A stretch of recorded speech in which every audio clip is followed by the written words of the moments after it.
Bueno, estamos con Fernanda Reyes, exdiputada y coordinadora parlamentaria del Espacio UNEN. Gracias por venir. ¿Cómo estás, Fernanda? Gracias a vos. Muy bien, muy bien, María Julia. Bueno, Fernanda, hay varios temas para debatir. Por un lado, la semana pasada tuvieron una dura declaración con respecto a las declaraciones que también había tenido el diputado Sergio Massa sobre la minería, ¿no? Contando o marcando la contradicción, ¿no?, de la postura. Sí, claro, es una gran contradicción. A ver, ¿por qué? Massa fue a Chilecito y a Famatina. Recordemos que son los lugares donde más se ha luchado contra la mega minería a cielo abierto. Sobre todo durante el año 2012 lograron que una de esas empresas, Osisko, se fuera de la provincia. Y Massa fue allí, a esa provincia, diciendo que él, bueno, creía en la minería sustentable, que había que pensar en las generaciones futuras. Y la verdad que es una gran contradicción y una terrible hipocresía. ¿Sabes por qué? Porque quien vetó la ley de glaciares, que recordemos que la ley de glaciares protege las fuentes de agua dulce que tenemos en la Argentina, para que nos demos idea, a nivel mundial solo el 2,5% del agua es, digamos, se puede utilizar para uso humano. O sea que es muy importante poder proteger los glaciares en nuestro país. Quien vetó esa ley en el 2008, junto con Cristina Fernández de Kirchner, fue Sergio Massa. Entonces, es hipócrita irte O sea, él estaba en la gestión al lado de la presidenta, siendo jefe de gabinete, cuando Cristina vetó esa ley. Exactamente, al punto que vos fíjate, cuando argumentaron ese decreto de veto, establecían diciendo que esa ley que había sido votada por unanimidad por ambas cámaras, todos los senadores votaron a favor, con algunos que no, pero con algunos que se abstuvieron. Todos los diputados votaron a favor también, con algunos pocos que se abstuvieron. Dijeron que eso no era representativo de las provincias del país y que iba en contra del desarrollo económico. O sea que estaban poniendo en riesgo el agua de todos los argentinos en pos de la presión de grandes empresas. Como esa ley de glaciares salió después de que los glaciares ya estaban derritiéndose, digo, ¿en qué situación estamos hoy en relación a eso? O sea, ¿hay un inventario de...? Bueno, ese es un tema, porque vos fíjate que cuando se vetó la ley inicialmente, eso abrió un proceso de avance de inversiones, sobre todo en Pascualama, en la provincia de San Juan y en otras provincias del país. O sea que el veto a la ley de glaciares permitió la avanzada de la mega minería a cielo abierto de la Argentina. Después logramos sacarla junto con Bonazo, cuando yo estaba en la Cámara, y Elisa Carrió, y también estaba Pino Solanas, logramos sacar la ley de glaciares con un apoyo muy grande de muchas organizaciones de todo el país. A la fecha, y de hecho me hizo recordar la semana pasada, la Secretaría de Ambiente dijeron que iban a presentar el avance de glaciares y sin embargo no lo hicieron. Es la tercera vez que lo suspenden. Están igual que con el índice de pobreza. O sea, ellos dicen que van a mandar algo que después no terminan mandando y lamentablemente una de las principales cosas que decía la ley de glaciares era que había que relevar aquellos lugares donde ya se estaba desarrollando algún tipo de emprendimiento. Porque volvemos a repetir, tenemos que proteger el agua. Para protegerla hay que evitar que es como que cuando vayan a hacer el inventario ya va a estar todo el daño hecho. No va a haber nada. Claro. O sea, la verdad es que no va a haber nada. Esto está totalmente retrasado, no hay recursos económicos y lo cierto es que el gobierno no está haciendo absolutamente nada para que efectivamente tengamos un inventario de todo el país. Fernanda, vos hablabas recién del tema de pobreza y ahí también hay una denuncia presentada con Lilita Carrió porque es increíble cómo todavía el kirchnerismo se niega a entregar ese dato con esos argumentos increíbles también, valga la redundancia, sobre que no se ha podido adaptar el nuevo índice de precios. Nada, una manera de esconder otra vez algo tan básico como el índice de la pobreza, que permitiría a su vez planificar, por ejemplo, hacia dónde distribuir planes, ¿no?, como otras políticas sociales. Digo, ¿en qué estado está esa denuncia y qué es lo que creen, por qué creen que lo hace el gobierno, que los esconde? Mira, nosotros presentamos la denuncia ya hace un par de semanas, conjuntamente con el resto del espacio UNEN, diputados y senadores. ¿Cuántos son todo el espacio UNEN en la Cámara?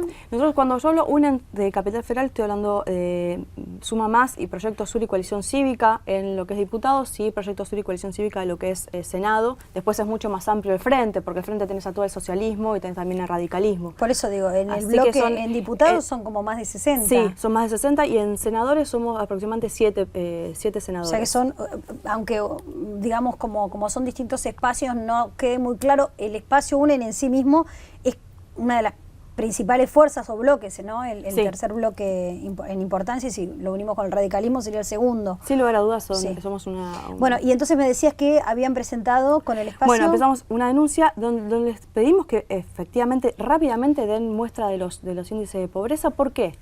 Vos fíjate que ellos dicen y argumentan que no pueden empalmar. ¿Qué significa empalmar? Porque todo el mundo empezaba a hablar del empalme y nadie entendía mucho de qué se trataba, ¿no? Sí. Pero empalmar significa poder tener una serie que yo pueda comparar. O sea, que empalmar significa que yo pueda comparar. Digo, bueno, estos son los niveles de pobreza ahora, entonces comparativamente hace 10 años eran más o es menos. Es buscar una forma de empalme. Cuando ellos también, una referencia a pasado para poder tener continuidad, para tener política pública, como vos decías, para poder proyectar, planificar. Es el ABC de cualquier gestor, de cualquier gestión y más del Estado. ¿Qué pasa? Ellos presentaron el índice del Producto Bruto, lo presentaron. Ellos también estás un empalme, sin embargo no se preocuparon por el empalme. También cuando presentaron el índice de precios, el nuevo índice de precios, también estás un empalme y no se preocuparon por el empalme, de hecho no se puede hacer. Entonces, ¿por qué están tan preocupados por pobreza? Porque efectivamente no quieren dar a cuentas que hay cerca de 8 millones de personas en situación de pobreza que ellos no vienen reconociendo en estos años. Los datos que da la UCA es que hay cerca de 10 millones de personas, entre 10 y 12 millones de personas que están en situación de pobreza en la Argentina. Que vos no tengas claro esa información significa que, como vos decías, no puedes aplicar política social. Y para nosotros es una cuestión ya moral. O sea, esto ya no es simplemente un datito que no muestro, sino que qué política pública vos estás teniendo, qué política social estás teniendo para resolver esto. Sin embargo, el gobierno se ufana de instrumentar ayudas sociales a los sectores más vulnerables de la sociedad con los planes asistenciales que venimos escuchando, que todo el mundo apoya, que muchos de ellos fueron autoría del propio espacio UNE, bueno, de Lilita Carrió en su momento, como la asignación universal por hijo. Pero digo, esos planes se van instrumentando. Ahora, ¿cuál es el peligro de no tener muy en claro qué es la pobreza, cuál es el índice y quiénes son los pobres, ¿no? Porque tal vez se llega a la pirámide más baja de los sectores más vulnerables, pero hay todo un segmento de trabajadores que tienen trabajo pero que son pobres también. Bueno, eso es lo que estamos viendo. O sea, vos tenés, hoy por ejemplo en la Argentina, hay personas que cobran la asignación por hijo, que son aquellas personas que ganan menos del salario mínimo y que están en situación, menos del salario mínimo, que son 4.000 y pico 3.600 pesos. Y que aparte, hay que estar muy en la ruina. Y que efectivamente están están trabajando, pero con menos del salario mínimo. Ahora, ¿qué pasa con aquellas personas que ganan 3.605 pesos? Esas personas no solamente no cobran la asignación por hijo, sino que tampoco cobran una asignación familiar, porque el monotributo no lo está cobrando. Entonces vos tenés que aquellos que están impuestos a las ganancias, que ganan más de 25.000 pesos, descuentan por su hijo cerca de 700 pesos por mes. Entonces, acá hay un gran desfasaje en cómo vos tenés la política social llevada a cabo y si efectivamente estás llevando a los sectores más vulnerables. Y también hay una cosa. A mí me parece muy importante que se haya aplicado la asignación universal para la niñez, porque es un paso muy grande para empezar a reconocer que vos tenés que generar pisos de igualdad desde el Estado. Ahora, lo cierto es que eso no puede estar ligado a la situación laboral de los padres. Eso tiene que ser un derecho de los chicos. Cuando vos lo ligás a la situación laboral de los padres, lo que te pasa es que muchos padres hoy prefieren trabajar en negro porque si no pierden la asignación. Y eso también es un error. Entonces, ¿cómo vos llevas una política pública que realmente resuelva el problema social de la Argentina? Yo creo que el kirchnerismo nunca quiso resolver la pobreza, no quiso terminar con la pobreza. Lo que quiso ver es cómo generaba la administración de la pobreza a través del clientelismo político, y cuando hablo de esto hablo de los planes federales para la vivienda, cuando hablo de esto hablo de la relación con las cooperativas, cuando hablo de esto es buscar algún plan que tenga con algún puntero de turno. O sea, cómo vos administrar la pobreza es lo que buscó el kirchnerismo. ¿Para qué? Para seguir acumulando poder en la Argentina. Y para mí fue un error porque estos 10 años podría haber realmente terminado, y sobre todo con la pobreza, esta que va y viene, que pues es una pobreza estructural que viene de hace muchos años y que la verdad que es donde más hay que trabajar, y después tenés esa pobreza que va y viene. ¿Qué significa? Que la va remando y que justamente con este tipo de ajustes y desajustes en realidad de los que estamos hablando termina en una situación de pobreza, porque también pensemos, siempre se piensa en los que menos tienen, que me parece perfecto y me parece que hay una ayuda dirigida hacia los que menos tienen, pero vos decías, o sea, la persona que gana 4.250 pesos, ¿no está entre los que menos tienen? La persona que gana 15.500 pesos, sí, es rica, o sea, es una clase media que si tiene 3 chicos, está peleándola y alquila, está peleándola muy fuertemente, ¿no? Realmente. Entonces, y tiene que ir a un colegio privado, por ejemplo, no sé, 1000 cosas, y si es cuentapropista, hay como muchísimas maneras en las que se están instrumentando y que hacen que lo que podría ser clase media ya comience a ser clase media empobrecida, como la aplicación del impuesto a las ganancias, que pareciera que tampoco va a tener tratamiento, que no va a tener una propuesta, ¿no? Esa es otra discusión que hay en el Congreso. Sí. Y vos fíjate que justo me traes al tema de cuál es el principal factor hoy que genera. Vos tenés la pobreza y después tenés el empobrecimiento. Claro. El empobrecimiento significa la pérdida de capacidad de compra, de calidad de vida de una gran porción de la sociedad. Sobre todo de progreso también. De progreso, pero claro, porque vos tenés que hoy la inflación se ha comido, primero el salario mínimo vital y móvil está en menos nivel que lo que estaba en el 2009, o sea que vos pareciera que tenés más plata, pero podés comprar menos que el 2009.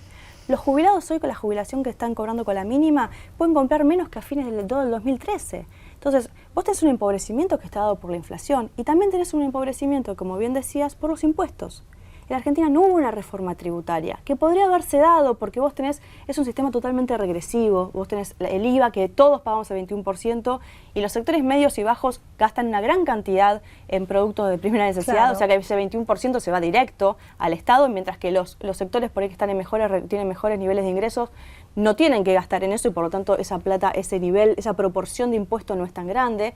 Ahora tenés el impuesto a las ganancias. El impuesto a las ganancias lo están pagando una gran proporción de trabajadores que no tendrían por qué hacerlo.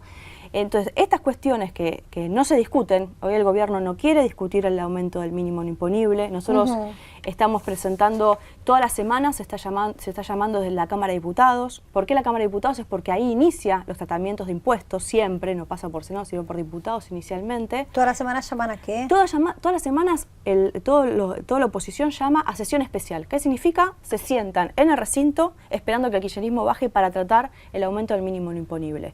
¿Para qué? No solamente que aumente el mínimo imponible, sino que los jubilados dejen de pagar ganancias, que eso también está dentro del proyecto, y que aparte se puedan deducir alquiler dentro del impuesto a las ganancias, porque es un costo. O sea, hoy la gran mayoría alquilan porque no tienen acceso a un crédito ni acceso a la posibilidad de comprar una casa. Bueno, que eso también se deduzca. Esto estamos haciéndolo todos los miércoles en la Cámara de Diputados y la verdad que esperamos que el kirchnerismo efectivamente en algún momento baje. Salió a decir que no lo iba a hacer. Porque ¿cuánto tiempo hace que lo están haciendo? Y ya van a ser cuatro miércoles, ya hace un mes que estamos llamando. Fernanda, te agradezco mucho por haber venido aquí.